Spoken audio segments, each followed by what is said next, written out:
Back once again in सुबह का सितारा। तो भाई आज के हमारे प्रोग्राम्स में जो टैलेंट मौजूद है, 3 सुपरस्टार्स से हम आपकी मुलाकात करवाने चाह रहे हैं। वैसे तो इनकी उम्र ज़रा कम है, नन्हे मेहमान हैं हमारे, लेकिन अपने स्किल के लिहाज से, अपने हुनर के लिहाज से, अपने काम के लिहाज से मेरे ख्याल से ये हम बहुतों से बहुत आगे हैं। और जनाब इनका तारुफ करवाती हूँ। ये ताइक्वांडो में ब्लैक बेल्ट हासिल कर चुके 3 नन्हे बच्चे हमारे साथ हैं, जिनमें माहरू हैं, ईसा हैं और मूसा हैं। इन तीनों से हम आपकी मुलाकात करवा रहे हैं। आप तीनों को शो में वेलकम भी कहते हैं। और तीनों मेहमानों का ताल्लुक जनाब APS वाल्टन कैंट लाहौर से है और पाकिस्तान के कम उम्र तरीन ताइक्वांडो ब्लैक बेल्ट होल्डर्स भी हैं। अस्सलाम वालेकुम Mehru, how are you? Fine अल्हम्दुलिल्लाह। सबसे पहले तो मुझे बताओ ताइक्वांडो कब आपने स्टार्ट किया और ब्लैक बेल्ट होल्डर हो, कितनी सारी बेल्ट्स आती हैं इस प्रोसेस में बीच में? ये 7th बेल्ट है, तो वाइट से लेके ब्लैक तक हमने 6 ली हैं और उसके बाद फाइनली ब्लैक तक पहुंच गए हैं। That's amazing. और कब स्टार्ट किया आपने? मैं 6 to 7 इयर्स के बीच में। अच्छा, तो शौक था या पापा ने लेकर गए वन फाइन डे और कहीं पर फिर आपने ट्रेनिंग स्टार्ट की? बिल्कुल, दोनों चीज़ें इसमें आती हैं, क्योंकि मुझे खुद भी शौक था, क्योंकि सोसाइटी में जिस तरह है कि एक लड़की को सेल्फ डिफेंस आना चाहिए, मुझे इसका बहुत शौक था। तो मेरा भी बीच में शौक और बाबा की भी एफर्ट कि वो लेके गए एक दिन, और फाइनली क्लब में unified taekwondo club sir Parvez Iqbal का, वहाँ पे जाकर तो करना शुरू किया। तो इस तरह बिल्कुल दोनों चीज़ें इसमें आती हैं। तो कितना ज़्यादा कॉन्फिडेंट फील करती हो, अब तो ब्लैक बेल्ट होल्डर हो, इससे आगे तो कोई और बेल्ट भी नहीं है, so you must be feeling really good और स्ट्रॉन्ग, है ना? हाँ जी, बिल्कुल ऐसा फील होता है कि कॉन्फिडेंट भी कि कोई आए तो फिर ये होता है दिल में कि इसको करके छोड़ना है, अगर कुछ किया तो बिल्कुल कॉन्फिडेंस होता है। ईसा और मूसा भी आपके साथ मौजूद हैं। आपसे छोटा मूसा है और फिर ईसा है, राइट? अहमद ईसा छोटा है और सबसे छोटा अहमद मूसा। अच्छा ईसा, सो आप मुझे बताओ आप कौन सी क्लास में हो? 7th स्टैंडर्ड में हो। सो पहले तो आपको मारू को देख के ही बड़ी इंस्पिरेशन हुई होगी, है ना? जी बिल्कुल, शुरू मारू से किया था और उसके क्या बाद मतलब किकिंग एंड पंचिंग तो नहीं मारू से? नहीं यानी कि मारू जाती थी। हाँ? तो मेरे ज़हन में यही आया था कि if she can do then I can do and everyone can do. So शुरू फिर साथ बाबा भी लेकर गए, उन्होंने भी ट्रेनिंग करवाई। फिर हमारे सर परवेज़ हैं, उनका भी बहुत तो बड़ा सबसे था। अमेजिंग बात क्या है ताइक्वांडो की कि बाकी बच्चे जो आपको देख रहे हैं वो भी सोच रहे हैं कि भाई हमें भी करना चाहिए? सबसे इंटरेस्टिंग क्या फैक्ट है? सेल्फ डिफेंस, कि अगर कोई आपको किसी भी तरह कोई अटैक करे तो आपने उसको कैसे डिफेंड करना है, और उसमें दूसरे भी डर जाते हैं आपसे। बल्कि अभी रिसेंटली आपने किसको डराया है? रिसेंटली तो नहीं, अभी सारे ही डरे रहते हैं, तो कोई अटैक ही नहीं होता। स्कूल में वो है कि भाई इसको सब पंगा नहीं लेना, ये तो जी बिल्कुल। अभी कुछ दिन पहले मुझे एक बच्चा ना ऐसे ही हल्का सा, उसको सारे किस्से पता है, वो सब बता देगी, आप ना बताएं बेशक हमें। नहीं, हल्का सा मुझे यानी कि हल्का सा मारता हुआ गया आराम से। तो फिर वापस आके मुझे सॉरी की कि भाई मुझे ना मारना, तुमने मुझे मारा तो मैंने ज़मीन पे लेट जाना और फिर उठना नहीं है दोबारा। अच्छा। तो तुमने मुझे मारना, अब नहीं दोबारा मैं करूँगा। मैंने फिर कहा ठीक है। ईसा भी हैं, ईसा सबसे छोटे हैं। हेलो ईसा। मैं मूसा हूँ। ओके मूसा, मैं ईसा और मूसा मिक्स कर रही हूँ। Okay hello Musa, how are you? I am fine. आप भी ब्लैक बेल्ट होल्डर हो? जी जी ठीक है। तो कभी चोट लगी ड्यूरिंग बिल्कुल ट्रेनिंग? लगी हुई है। एक दफ़ा हम सारे कज़न्स जा रहे थे वॉक के लिए ऐसे। अच्छा। तो हमें ना एक ग्लास नज़र आया, ग्लास के एक स्लेट। तो माहरू ने पहले ट्राई किया, माहरू से आराम से टूट गई। वही वाला जो माहरू का टूटा हुआ हिस्सा था, वो मैंने ट्राई किया तो मुझे इधर से मेरी ब्लीडिंग शुरू हो गई और फिर मुझे 3 स्टेजेस लगे थे। ओहो, लेकिन आप तो बड़े ब्रेव बॉय हो, तो आप तो रोए भी नहीं होगे? थोड़ा सा रोया था। जो हर एक को चोट तो लगती है तो फीलिंग्स तो होती हैं, तो रोना आता है। फीलिंग्स तो होती हैं, और बच्चों में जो फीलिंग्स हैं वो तो ज्यादा होती हैं। बल्कि खुद नहीं रोया था, जब इसने खून देखा है तो फौरन एहसास नहीं हुआ था। खून देखकर हुआ है कि अच्छा चोट लग गई ये तो इतना ज्यादा खून बह गया है, अब तो रोना बनता है। वो ग्लास पे ही गिरे थे। लेकिन आपने भी तो शरारत की ना, माहरू ने आपको मना किया होगा, क्योंकि टूटे हुए पीस को तोड़ना तो हार्ड होता है। नहीं, ऐसी बात बिल्कुल नहीं, मैंने ही शुरुआत की। आपने शुरुआत की थी? जी जी। और फिर मैंने पहले इन्हें रोका भी था कि ना करें, लग जाएगा, फिर तोड़ लिया।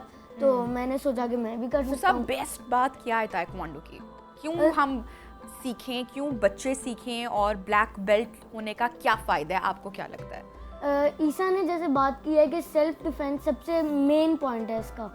तो मुझे भी यही लगता है कि बॉय को भी और इवन गर्ल को भी, हर बच्चे को पाकिस्तान के आना चाहिए, क्योंकि कहीं पे भी कोई भी मसला हो सकता है, कोई डाकू वगैरह किडनैपर्स आ जाएं तो फिर उनका डिफेंस करना तो आना चाहिए। और मुझे जो सबसे अच्छी बात लगती है ताइक्वांडो की, वो है नाइफ अटैक। ताइक्वांडो में नाइफ अटैक होता है, वो मेरा सबसे रियल नाइफ अटैक? जी जी, उसके साथ आपने सीखा है? जी। अच्छा, क्या करते हैं उसके साथ? उसमें एक ऐसे करता है, तो हम लोगों ने एक रोक के तो ऐसे उसका बाजू पकड़ना होता है, और एक है जिस पे घूम के उसका गला ऐसे पकड़ना होता है।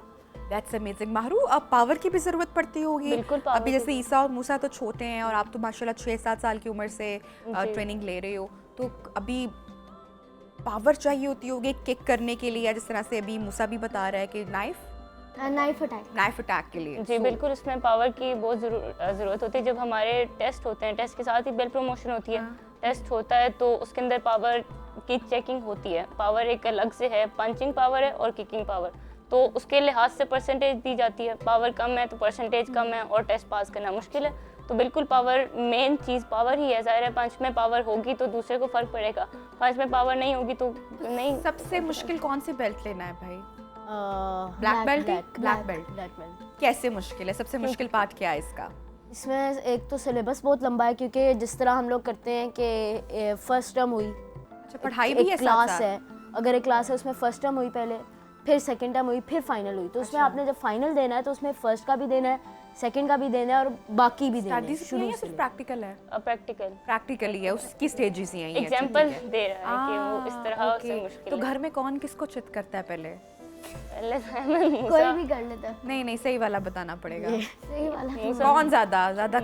मूसा। इससे आगे सबसे छोटा आप दोनों को? बिल्कुल, शरारती भी लग रहा है मुझे। करके भाग जाता है, हम उसके स्कूल पीछे में भी कितने बच्चों को गिराया है?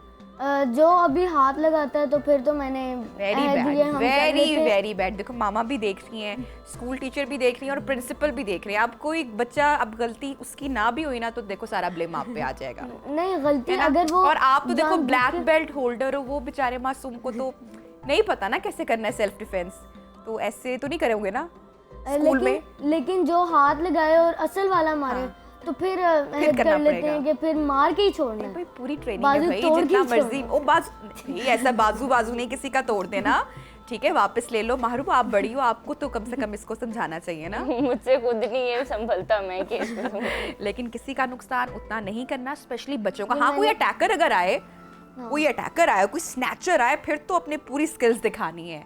राइट, मैंने ऐसे ही मजाक ही किया था, असल में तो मैं तो हाँ नहीं, अब तो मजाक ही किया था, वो तो मैं बिल्कुल समझ गई। अच्छा, क्या फ़र्क है कराटे में, क्या फ़र्क है, जूडो है, और कौन कौन सी टाइप्स हैं मार्शल आर्ट्स की? काफ़ी सारी टाइप्स हैं, जूडो, कराटे, कंग फू, ताइक्वांडो एंड सो ऑन। सबसे ज़्यादा इंटरेस्टिंग कौन सी है, मुश्किल कौन सी है? ताइक्वांडो अभी अटेम्प्ट नहीं की हुई, इसीलिए हमें ताइक्वांडो ही लगता है। अच्छा, तो इसमें तब आप लोग ब्लैक बेल्ट होल्डर हो चुके हो, तो फर्दर क्या प्लान्स हैं? आप कुछ और सीखोगे, कुछ और मार्शल टाइप्स की तो बहुत सारी टाइप्स हैं। ये असल में ब्लैक बेल्ट के बाद आगे डॉन्स शुरू हो जाते हैं। अभी ब्लैक बेल्ट होता है उसके साथ ही वो 1 डॉन उसके नाम के साथ आ जाता है, ब्लैक बेल्ट 1 डॉन। उसके बाद 2, 3, 4 एंड अप टू 9। तो 9 के बाद आप ऐसे कर लें कि वो मास्टर लेवल आ जाता है, और वहाँ पे जाने के बाद जिस तरह हम अगर वैसे पढ़ाई की एग्जांपल लें तो PhD सबसे हाईएस्ट डिग्री है, इसी तरह यहाँ पे जो 9th डॉन है वो हाईएस्ट डिग्री है और उसके बाद मास्टर कहलाता है जो ब्लैक बेल्ट है। तो इंशाल्लाह वहाँ तक जाएंगे। तो आगे क्या प्लान्स हैं मेहरू, आपके भी यही प्लान्स हैं? जी बिल्कुल, ताइक्वांडो को तो फर्दर लेकर चलना ही है, साथ साथ अपने स्टडीज़ के साथ में। स्टडीज़ तो मार्केटिंग और बिजनेस वगैरह साइड पे इंटरेस्ट है, लेकिन यहाँ पे ताइक्वांडो देखा जाए तो उसकी मास्टर डिग्री तक जाना है। ज़बरदस्त। तो आप बड़े होकर क्या बनोगे? मुझे AI का भी शौक है, कंप्यूटर्स वगैरह का भी शौक है, लेकिन मेरे प्लान है कि मैं आर्मी में जाऊँ, मुझे बहुत शौक है आर्मी। Very good. और आपके? आर्टिफिशियल इंटेलिजेंस में भी और क्रिकेट, क्योंकि मैं क्रिकेट में भी चाइनामैन बॉलर हूँ, लेफ्ट हैंड लेग स्पिन होती है वो। और मैंने बल्कि एक आई थिंक इंटरनेशनल प्लेयर ही थी जिनको मैंने आउट किया था, किनेड कॉलेज में उनकी प्रैक्टिस होती है, तो उनको मैंने आउट किया था अपनी गुगली करवा कर, एंड शी वाज अमेज्ड। सो मेरा क्रिकेट में भी इंटरेस्ट है और आर्टिफिशियल इंटेलिजेंस में भी है, तो इन दोनों में से तो अपनी एक इंजरी के बारे में हमें बता दी है। माहरू, और कभी कोई इंजरी आपको हुई हो ड्यूरिंग ट्रेनिंग, ड्यूरिंग फाइट, कोई इंसिडेंट? इस तरह फाइट्स के दौरान तो या ट्रेनिंग के दौरान ही वैसे एक बहुत मेरे लिए बहुत ही बड़ी वो बात थी कि हम इसी तरह अपने कजन्स वगैरह इकट्ठे थे नानों के घर पे ही, तो नानों ने हम ताइक्वांडो तो शुरू हो गया। ताइक्वांडो नहीं, वहाँ पे नहीं हम ख्याल रखते हैं, वो भी हमसे डरते हैं ना, छोटे छोटे हैं। खैर हम सारे मुकाबला भी एक बराबरी का ना हो तो उसमें मजा भी नहीं आता क्योंकि बाकियों ने very intelligent boy, I like it. जी मारू। हम सारे इकट्ठे थे तो नानों ने हमारे बच्चों के लिए ही अपना घर पे ना एक झूला टाइप सा रखा हुआ है, वो अब था आयरन का स्टील का, तो मैंने पकड़ा हुआ, वो चढ़े थे बाकी ना साथ में, तो वो अचानक से पीछे से किसी ने पुश किया और झूला ना अच्छे खासे फोर्स से किया। मैंने लेफ्ट हैंड से पकड़ा हुआ था, उसके एक इस तरफ भी रॉड थी और एक इस तरफ भी, वो पीछे हुआ तो मेरा जो ये रिस्ट है ना वो फ्रैक्चर हो गई, तो वो मैं गया झूला पीछे और रिस्ट बिल्कुल मुड़ी है और यहाँ से फ्रैक्चर हो गया बाजू, तो वो ज़ाहिर रोना वगैरह आया, तो वहाँ से ही फिर हंस रहे हैं सर कहा क्या आपको किस बात पे हंसी आ रही, पहले ये इसी बात पे। हाँ, उसको चोट लगी, हर्ट हुई, फ्रैक्चर हो गया? नहीं 6 हफ्ते लगे थे इनको रिकवर होने में। जी। फिर आपने ख्याल रखा था? मैं छोटा था तो मैं छोटे बच्चे थोड़ी ख्याल रखते हैं बड़ों के, बिल्कुल ठीक बात है। मारू आप बड़ी हो, क्या मैसेज देना चाहोगी बच्चों को? सेल्फ डिफेंस होना कितना ज़रूरी है बच्चों के लिए भी, बच्चियों के लिए भी, उनको क्या कहोगी? बिल्कुल मेरी यही मैं मैसेज देना चाहूँगी कि ख़ास तौर पर जो लड़कियां हैं वो ज़रूर ताइक्वांडो की या किसी भी मार्शल आर्ट्स की तरफ जाएं। मार्शल आर्ट्स नहीं भी सीखना तो मैं ये समझती हूँ कि एक लड़की को कम से कम इतनी ज़ोर से चपेट मारनी आनी चाहिए कि अगला गिर जाए और दोबारा आंख उठा के बिना देखे कि इसको दोबारा नहीं हाथ लगाना। एक जिस तरह मैं वैसे अगर बताऊं तो हमारे गली मोहल्ले में ज़ाहिर है हम सारे इकट्ठे, माशरा है, लड़कियां सारे इकट्ठे होते हैं, वहाँ पे लड़ाई हो गई थी हमारी, तो वहाँ पे मेरी ताइक्वांडो की ज़रूरत पड़ी।